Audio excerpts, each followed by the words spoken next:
Meantime, shift focus and talk about when it comes to the neighboring state of Karnataka, where industry experts and businesses have voiced their concerns with the Karnataka Siddaramaiah Sarkara that has now put on hold a bill that mandates reservations for locals in the private sector. This massive backlash against the move appears to have been putting the state government on the back foot. Chief Minister Siddaramaiah took to social media platform X in the evening yesterday to announce that the bill was still in preparation stage and the final decision on it will be taken after comprehensive discussion that will be held in the next cabinet meeting. The State Minister for IT Industries, Law and Labour, along with legal advisor to Chief Minister, who are expected to give more clarity over the decision in a joint press briefing. Remember, this announcement by the state government to halt the bill came hours after the state cabinet cleared the draft bill on Monday, where the draft that proposed appointment of Kannadigas to at least 50% of the management positions and 75% of non-management positions in the private sector. Chief Minister Siddaramaiah was at the forefront to defend the bill and labelled it as pro-Kannada. He also said that their priority was to look after the welfare of the Kannadigas. The BJP, meanwhile, has now slammed this move, calling it as confused Congress government as far as putting the bill on hold, saying that the party suffers from confusion. Congress party has put the Karnataka reservation bill on hold. INC does not mean Indian National Congress, it means I need confusion. In the morning they take a decision, in the night they put it on hold. Playing with the sentiments of the people, betraying the promises made to them.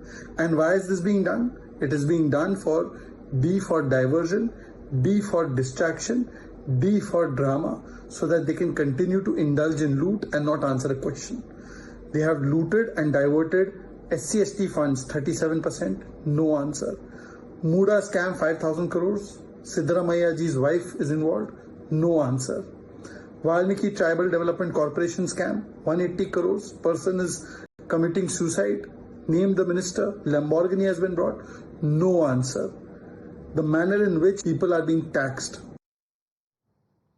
While the draft bill that was met with vehement opposition from the top industry voices and experts like Mohandas Pai, the chairman of the Aryan Capital, saying that this bill is regressive and it is discriminatory. Kiran Majumdar-Shaw, the executive chairman of Biocon, also stressed the bill should not impact Karnataka's position as a leader as the IT capital. The tech industry's apex lobby group, NASSCOM, also expressed its disappointment and called the provisions of the bill as deeply disturbing. Now, while urging the state government to withdraw it, the body said that the new employment laws could also force companies to relocate to different states. Have you heard of anything draconian and totalitarian like this? And then they say that for every enterprise which has got more than 100 people, they're going to have a government official sitting on the recruitment committee, Section 8. How can you do this? You can't reserve anything in the private sector. There's no discrimination against anybody in Karnataka. All enterprises will invite people. They will see whether you're capable, you're skilled, and they will hire you. They don't care who you are. They don't look at the gender.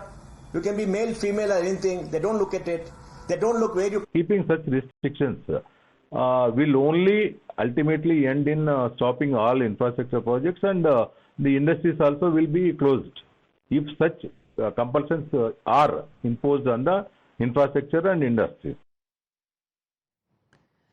Now, interestingly, states like Andhra Pradesh and Kerala have tried to woo Bengaluru tech firms, inviting the tech companies to extend or to relocate to the respective states, with the Andhra Pradesh IT Minister Nara Lokesh saying that the state government will provide best-in-class facilities, infrastructure and the most suitable skilled talent with no government restrictions whatsoever.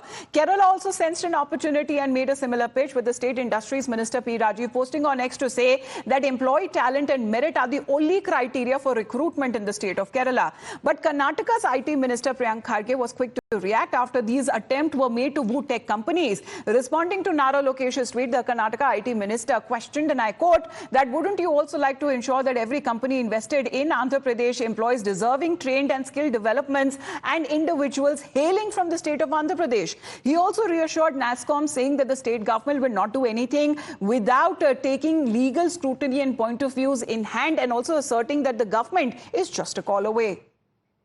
Let's straight away get a word from Deepak joining in right now, because Deepak, the step that has now been taken to hold the bill for now, is it because of the backlash that has been faced from the industry experts? Well, it definitely seems like, and some of the information that we're getting from our sources suggest suggest that the state government wanted of course score some brownie points. Also, of course, there were several corruption allegations and a lot of protests, of course, that were ensuing over various other matters. This would have been the perfect diversion that the state government thought, but the kind of backlash that they received from various quarters, especially from India Inc., from industrialists and various others, forced them to really roll back on this decision. Primarily, this was pushed by the Labour Department. The IT and the industries ministers, of course, had several concerns because they were the ones at the receiving end of various, company heads calling them, expressing apprehensions. There were several other, business interests, of course, in the state. Many of them even now in the process of setting up shop here in Karnataka. And with such a bill coming to the fore, there were chances that they could, think of shifting their base as well. And we've seen some reactions come in from neighboring states and, the various departments and ministers there saying that, their states are very much welcome. And with the kind of tag that Bengaluru has as an IT capital, such a step would have been, of course, detrimental. Now what we are learning is that they're going to go back to the drawing board, chalk out new strategies and, make some changes in this bill.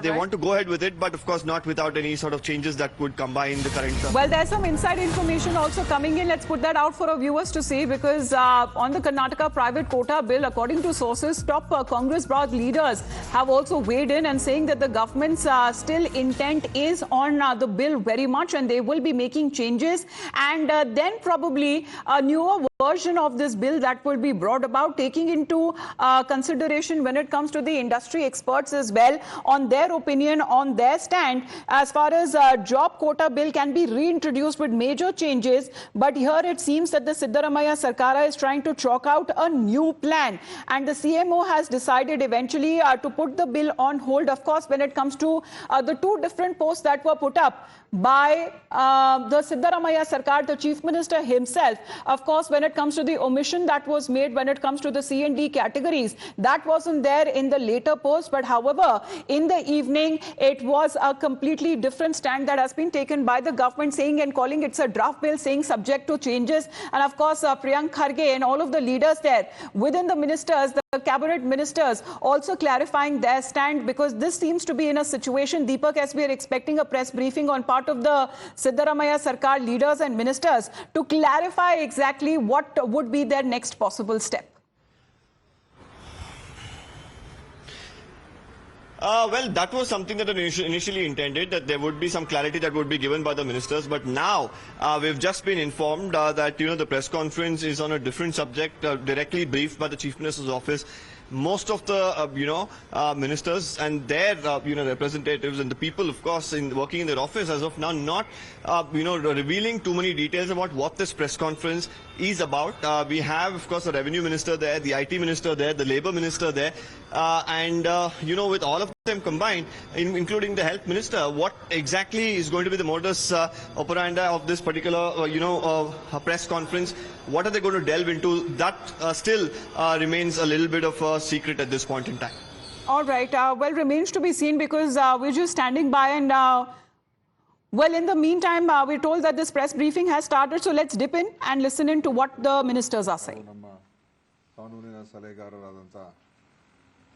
ಪೊನ್ನಣ್ಣನವರು ಕೂಡ ಉಪಸ್ಥಿತರಿದ್ದಾರೆ. ಎಲ್ಲ ಮಾಧ್ಯಮ ಸ್ನೇಹಿತರೆ, ಒಂದು ಅತ್ಯಂತ ಪ್ರಮುಖವಾದಂಥ ವಿಷಯದ ಬಗ್ಗೆ ಇಲ್ಲಿ ನಾವು ಪ್ರಸ್ತಾಪ ಮಾಡಕ್ಕೆ ಬಂದಿದ್ದೇವೆ. ಯಾವ ರೀತಿಯಾಗಿ ಕೇಂದ್ರ ಸರ್ಕಾರ ಅಧಿಕಾರದ ದುರುಪಯೋಗ ಮಾಡ್ತಾ ಇರುವಂಥದ್ದು ಇಡೀ ದೇಶಕ್ಕೆ ಅದು ಜಗಜ್ಜಾಹೀರಾಗಿರುವಂಥ ವಿಚಾರ. ಅದರಲ್ಲೂ ಕೂಡ ಸಂಸ್ಥೆಗಳನ್ನು ರಾಜಕೀಯ ಉದ್ದೇಶಗಳಿಂದ, ರಾಜಕೀಯ ಒಂದು ಲಾಭಕ್ಕೋಸ್ಕರ ಮತ್ತು ವಿರೋಧ ಪಕ್ಷಗಳನ್ನು ಮಟ್ಟ ಹಾಕ್ತಕ್ಕಂಥದ್ದಕ್ಕೆ ಮತ್ತು ಒಂದು ರೀತಿ ಭಯಭೀತಿ ಸೃಷ್ಟಿ ಮಾಡುವಂಥದ್ದಕ್ಕೆ, ಬ್ಲ್ಯಾಕ್ ಮೇಲ್ ಮಾಡುವಂಥದ್ದಕ್ಕೆ, ಹೆದರಿಸುವಂಥದ್ದಕ್ಕೆ ಎಲ್ಲವನ್ನು ಕೂಡ ಕೇಂದ್ರದ ಸಂಸ್ಥೆಗಳನ್ನು ಉಪಯೋಗ ಮಾಡ್ತಾ ಇರುವಂಥದ್ದು ಕೂಡ ಎಲ್ರಿಗೂ ಇಡೀ ದೇಶಕ್ಕೆ ಗೊತ್ತಿದೆ. ಮತ್ತು ಅನೇಕ ದೇಶದಲ್ಲಿ ಆಗ್ತಾ ಇರುವಂಥ ಕೇಸಸ್ ಏನು ಇವತ್ತಿನ ದಿವಸ ನಡೀತಾ ಇದೆ ರಾಜಕಾರಣಿಗಳ ವಿರುದ್ಧ, ಅದು ಕೇಜ್ರಿವಾಲ್ ಅವರು ಇರ್ಬೋದು, ಸೊರೇನ್ ಅವರು ಇರ್ಬೋದು, ಅದೇ ರೀತಿಯಾಗಿ ಹಿಂದೆ ನಮ್ಮ ರಾಜ್ಯದ ಸನ್ಮಾನ್ಯ ಡಿ ಕೆ ಶಿವಕುಮಾರ್ ಅವ್ರ ಮೇಲೆ ಇರ್ಬೋದು, ಚಿದಂಬರಂ ಮೇಲಿರ್ಬೋದು, ಈ ರೀತಿಯಾಗಿ ಯಾವ ರೀತಿಯಾಗಿ ಈ ಏಜೆನ್ಸೀಸ್ ಏನಿದೆ ಕೆಲಸ ಮಾಡ್ತಾ ಇದೆ, ಅದು ಕೇವಲ ವಿರೋಧ ಪಕ್ಷಗಳ ಮುಖಂಡರುಗಳ ಮೇಲೆ ಮತ್ತು ಅವರ ಒಂದು ಒಂದು ರೀತಿ ಒಂದು ಕಾನ್ಸ್ಪಿರಸಿ ಅಂತಲೇ ಹೇಳ್ಬೋದು. ಅದನ್ನು ಉಪಯೋಗಿಸ್ಕೊಂಡು ವಿರೋಧ ಪಕ್ಷಗಳನ್ನು ದುರ್ಬಲ ಮಾಡಬೇಕು, ಒಂದೇ ಒಂದು ಪಕ್ಷ ಈ ದೇಶದಲ್ಲಿ ಇರಬೇಕು ಅಂತ ಅವರ ಒಂದು ಪ್ರಯತ್ನ ಇದೆ. ಅದೇ ರಾಜ್ಯದಲ್ಲೂ ಕೂಡ ಅದೇ ಒಂದು ಪ್ರಕ್ರಿಯೆ ಈಗ ಪ್ರಾರಂಭ ಆಗಿದೆ. ನಮ್ಮ ಇಡಿ ಸಂಸ್ಥೆ ಮುಖಾಂತರ ಇವತ್ತು ರಾಜ್ಯದಲ್ಲಿ ಅದನ್ನು ಮಾಡೋದಕ್ಕೆ ಪ್ರಾರಂಭ ಮಾಡ್ತಾ ಇದ್ದಾರೆ. ಆದ್ದರಿಂದ ಈ ಪತ್ರಿಕಾಗೋಷ್ಠಿಯನ್ನು ನಾವು ಕರೆದಿದ್ದೇವೆ. ಈಗ ಪ್ರಥಮವಾಗಿ ನಮ್ಮ ಕಂದಾಯ ಸಚಿವರು ಕೃಷ್ಣ ಬೈರೇಗೌಡರು ಇದನ್ನು ಮಾತನಾಡ್ತಾರೆ. ಆಮೇಲೆ ಉಳಿದವರು ನಾವು ಸ್ವಲ್ಪ ಈ ವಿಚಾರದ ಬಗ್ಗೆ ನಾವು ಕೂಡ ಹೇಳ್ತೀವಿ. ಅದರಿಂದ ಈಗ ಮಾನ್ಯ ಕೃಷ್ಣ ಬೈರೇಗೌಡರು ತಮ್ಮ ಉದ್ದೇಶಿಸಿ ಮಾತನಾಡ್ತಾರೆ.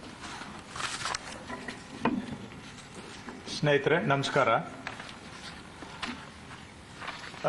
ದಿನೇಶ್ ರವರು ಹೇಳಿದಾಗೆ ಕಳೆದ ವಿಧಾನಸಭಾ ಚುನಾವಣೆಯಲ್ಲಿ ಜನಮನ್ನಣೆಯನ್ನು ಕಳೆದುಕೊಂಡು ಕರ್ನಾಟಕದಲ್ಲಿ ಅಧಿಕಾರ ಕಳೆದುಕೊಂಡು ದೇಶದಲ್ಲೂ ಸಹ ಲೋಕಸಭಾ ಚುನಾವಣೆಯಲ್ಲಿ ದುರ್ಬಲವಾಗಿರುವಂತಹ ಬಿಜೆಪಿ ಮೊದಲಿನಿಂದಲೂ ಸಹ ವಾಮ ಮಾರ್ಗಗಳನ್ನು ಬಳಸಿ ಸರ್ಕಾರ ವಿರೋಧ ಪಕ್ಷಗಳ ಸರ್ಕಾರಗಳನ್ನ ಬುಡಮೇಲು ಮಾಡಿ ತನ್ನ ಸಾಮ್ರಾಜ್ಯವನ್ನ ದೇಶದಲ್ಲಿ ಕಟ್ತಕ್ಕಂತ ಪ್ರಯತ್ನ ಮಾಡ್ತಾ ಇರೋದಕ್ಕೆ ಬೇಕಾದಷ್ಟು ಉದಾಹರಣೆಗಳಿದ್ದಾವೆ. They are trying to build their own kingdom and there are many examples of it. CBI ಅನ್ನ ಬಳಸಿಕೊಂಡು ವಿರೋಧ ಪಕ್ಷಗಳ ಮೇಲೆ ನೇರ ದಾಳಿಗಳನ್ನ ಅವರು ಮಾಡ್ತಾ ಬಂದಿದ್ದಾರೆ. ಇಡಿ ಸರ್ಜಿಕಲ್ ಸ್ಟ್ರೈಕ್ ತರ ಅವರು ವಿರೋಧ ಪಕ್ಷಗಳ ಮೇಲೆ ದಾಳಿಯನ್ನ. All right, with this briefing taking place, however, we'll wait if they actually talk about when it comes to the bill that has now been put on hold. Is the Siddaramaiah Sarkar on the back foot after the backlash that has been faced on part of the top industry experts? We'll keep our viewers updated. Back after a short break. You're watching Times Now.